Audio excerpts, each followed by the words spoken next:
नाव काव्या विजय नवले, शाळेचं नाव राधेश्याम इन अगरवाल टेक्निकल इन्स्टिट्यूट व ज्युनियर कॉलेज बारामती, वर्ग 5वी अ. ओके. बरं काव्य, आता तू आपल्या शाळेच्या माध्यमातून जे तुला ग्रोइंग डॉट्स उपलब्ध करून दिलेला होता, तर त्या ग्रोइंग डॉट्सचा वापर तुला शालेय तुझ्या अभ्यासामध्ये कशा पद्धतीने झाला बरं?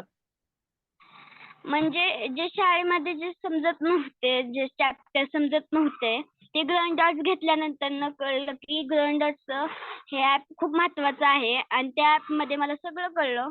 तिथे चॅप्टर आलते ते मी वाचले, नंतर त्याच्यावर प्रश्नोत्तर झाले.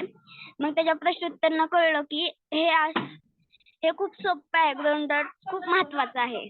असेसमेंट ज्या सोडवल्यात, तर मग त्या सोडवल्यानंतर तुला कोणकोणते सब्जेक्ट सोपे गेलेत किंवा काय झालं बरं नेमकं? मला गणित हा सब्जेक्ट खूप अवघड जायचा आणि त्यानंतर इंग्लिश हा सब्जेक्ट खूप अवघड जायचा. नंतर ना मी ग्रोइंग डॉट्स मध्ये गेल्यानंतर ना तिथं गणित हा सब्जेक्ट काढला.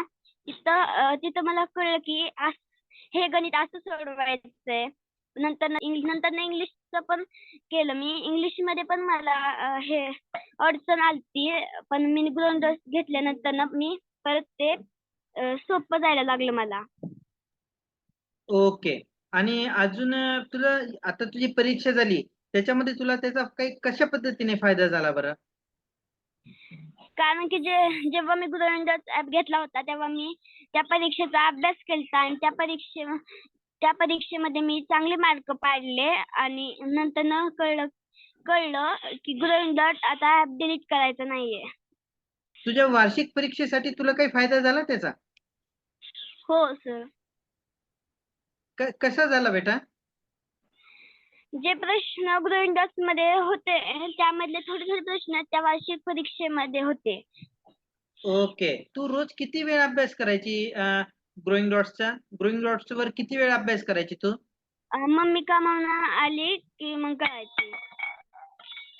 ओके. किती वेळ पण? अर्धा तास. 1 अर्धा तास. तास करायची. आता तुला पुढच्या वर्षापासून जर पहिल्या दिवसापासूनच जर हे दिलं, तर तुला काय फायदा होईल त्याच्यातून? त्याच्यातून माझा अभ्यास होईल, सारखं रिपीट होईल ते. जे शिकवतात शाळेत ते परत एकदा रिपीट होईल.